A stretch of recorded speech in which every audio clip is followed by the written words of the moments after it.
Hi viewers, எல்லோருக்கும் வணக்கம். நான் உங்கள் இன்ஜினியர் அலி பேசுகிறேன். Welcome to AM builders. வாங்க வீடியோக்குள்ளே போகலாம்.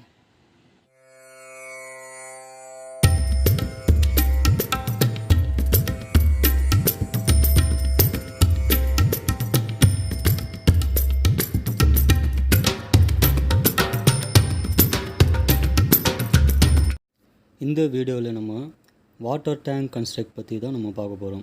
அதாவது ஓவர் ஹெட் வாட்டர் டேங்கை பற்றி நம்ம இந்த வீடியோவில் பேச போகிறோம்.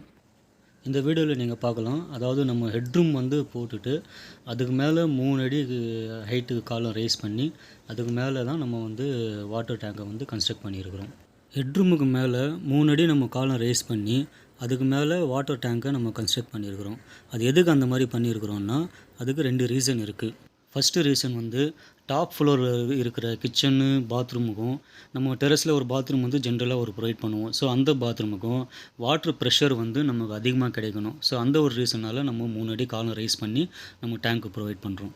2வது ரீசனு, நீங்கள் வந்து ஹெட்ரூம் ஸ்லாப் மேலேயே டேங்க்கு, அதாவது 3 அடி காலம் ரைஸ் பண்ணாமல் ஹெட்ரூம் ஸ்லாப் மேலேயே நீங்கள் வந்து டேங்க்கு கட்டிட்டிங்கன்னா சில வருஷங்கள் கழித்து வந்து உங்களுக்கு அந்த ஏதாவது ஒரு நீர் கசிவோ இல்லைனா சீலிங்கில் பார்த்தீங்கன்னா ஒரு டேம்ப்னஸ் மாதிரியோ நீர் ஓதமோ ஏதாவது உங்களுக்கு அதில் வந்து நமக்கு தெரிஞ்சதுன்னா அந்த லீக்கேஜ் வந்து எங்கேருந்து நமக்கு லீக்கேஜ் வருது, தண்ணி எங்கே லீக் ஆகுது அப்படின்றது வந்து பார்க்குறதுக்கு ரொம்ப கஷ்டமாக இருக்கும். ஸோ அதனால் வந்து நம்ம 3 அடி காலம் ரைஸ் பண்ணிவிட்டு ஒரு ஸ்லாப் போட்டு அது மேலே வந்து டேங்க்கை கன்ஸ்ட்ரக்ட் பண்ணோன்னா ஏதாவது நம்ம சீலிங்கில் டேம்ப்னஸ்னால் அந்த டைமில் வந்து நம்ம சுலபமாக அதை வந்து கண்டுபிடிக்கலாம்.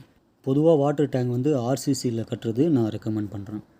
இந்த வாட்டர் டேங்கை நான் எப்படி கன்ஸ்ட்ரக்ட் பண்ணியிருக்கிறேன்றதை உங்களுக்கு கொஞ்சம் ஷார்ட்டாக சிம்பிளாக சொல்லிடுறேன். ஹெட்ரூமு ஸ்லாபுக்கு மேலே 3 அடி ஹைட்டுக்கு வந்து நம்ம காலம் ரைஸ் பண்ணியிருக்கிறோம். அந்த காலத்துக்கு மேலே 4 இன்ச்சு திக்னஸ்க்கு வந்து ஸ்லாபு RCC ஸ்லாபு போட்டிருக்கிறோம்.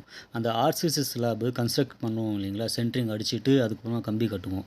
ஸோ அந்த கம்பிலேயே வந்து நம்ம டேங்க்குக்கு தேவையான அந்த வால் காங்கிரீட்டு தேவையான கம்பிங்க வந்து அந்த ரூஃப் ஸ்லாப்லேயே வந்து சேர்த்து வந்து நம்ம அப்படியே அது வந்து நிற்க வச்சு அதுக்கப்புறமா நம்ம என்ன பண்ணோம், அவுட்டரில் 4 இன்ச்சு திக்னஸ்க்கு வந்து செங்கல் சுவர் வந்து நம்ம போட்டிருக்கிறோம். அதாவது ஒத்தக்கல் சுவருன்னு சொல்லுவாங்க. அந்த 4 இன்ச்சு திக்னஸ்க்கு செங்கல் சுவர் போட்டிருக்கிறோம். அதுக்கப்புறம் இன்னரில் பார்த்தீங்கன்னா அந்த கம்பியெல்லாம் நிற்க வச்சோம் இல்லைங்களா, ஸோ அதுக்கு வந்து இன்னரில் வந்து ஃபுல்லாகவே சென்ட்ரிங் அடிச்சுட்டு 4 இன்ச்சு திக்னஸ்க்கு வந்து நம்ம காங்க்ரீட் வந்து ஃபுல்லாகவே ஃபில் பண்ணியிருக்கிறோம். ஸோ மொத்தமாக நீங்கள் அந்த 4 இன்ச்சு செவுரு 4 இன்ச்சு காங்க்ரீட்டு ரெண்டுமே சேர்த்திங்கன்னா உங்களுக்கு 9 இன்ச்சு வால் வந்து உங்களுக்கு RCC வால் மாதிரி உங்களுக்கு க்ளீனாக கிடைச்சிரும். அடுத்தது நம்ம கவனிக்க வேண்டியது, நம்ம உள்ள RCC காங்க்ரீட்டு, அந்த RCC வால் காங்க்ரீட்டு போடுறதுக்கு முன்னாடி அந்த டேங்க்லேருந்து அவுட்லெட் வந்து எத்தனை பைப்பு போகுதுன்றதை நம்ம முன்னாடியே பிளான் பண்ணி வச்சிடணும். பிளான் பண்ணிவிட்டு அந்த காங்க்ரீட்டு போடுறதுக்கு முன்னாடியே அவுட்லெட்டு, அப்புறம் வந்து அந்த டேங்க் கழுவும் இல்லைங்களா, அந்த தண்ணி போகிறது அவுட்லெட்டு, அப்புறம் வாட்டர் லைன் அவுட்லெட்டு எல்லாமே வந்து நம்ம பைப்பு முன்னாடியே அதில் இன்செர்ட் பண்ணி வச்சுறது நல்லது. ஏன்னா நாளைக்கு நம்ம அவுட்லெட்டுக்கோசம் நம்ம காங்க்ரீட்லாம் போட்ட பிறகு டேங்க்கை நீங்கள் உடச்சி பைப் லைன் வச்சிங்கன்னா அதுலேருந்து வந்து தண்ணி லீக் ஆகிறதுக்கு ரொம்ப சான்ஸ் இருக்குது. அடுத்தது நீங்கள் வந்து உள்ள காங்க்ரீட் போட்ட பிறகு, அதாவது வால் காங்க்ரீட் போட்ட பிறகு அந்த சென்ட்ரிங்லாம் பிரிப்போம் இல்லைங்களா, எல்லாமே பிரித்து எடுத்துகிட்டு உள்ள வாட்டர் ப்ரூஃபிங் ஒரு வாட்டி பண்ணிடுறது நல்லது. வாட்டர் ப்ரூஃபிங் முடிச்சிட்ட பிறகு உள்ளே வந்து ஃபுல்லாகவே பூச வேலை செஞ்சுருங்க.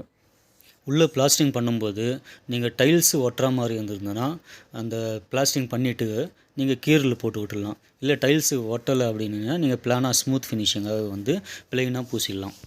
நான் வந்து உள்ள டைல்ஸ் ஒட்டுறது வந்து ரெக்கமெண்ட் பண்ணுறேன். ஏன்னா தண்ணி வந்து நமக்கு சுத்தமாக இருக்கும், 2வது வந்து பாசி பிடிக்காது, டேங்க் வந்து க்ளீன் பண்ணுறதுக்கு வந்து ஈஸியாக இருக்கும். இந்த டேங்கை பார்த்தீங்கன்னா நாங்கள் 2 பார்ட்டாக பிரிச்சுருக்கிறோம். ஒன்று வந்து மெட்ரோ வாட்டருக்கு, இன்னொன்று வந்து போர் வாட்டருக்கு.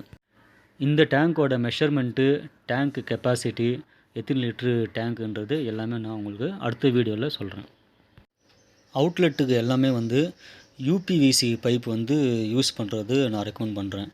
அதாவது PVC பைப்பை விட UPVC பைப்பை யூஸ் பண்ணுங்கள். ஓகே ஃப்ரெண்ட்ஸ், இந்த வீடியோவில் அவ்வளோதான். மீண்டும் நம்ம அடுத்த வீடியோவில் சந்திப்போம்.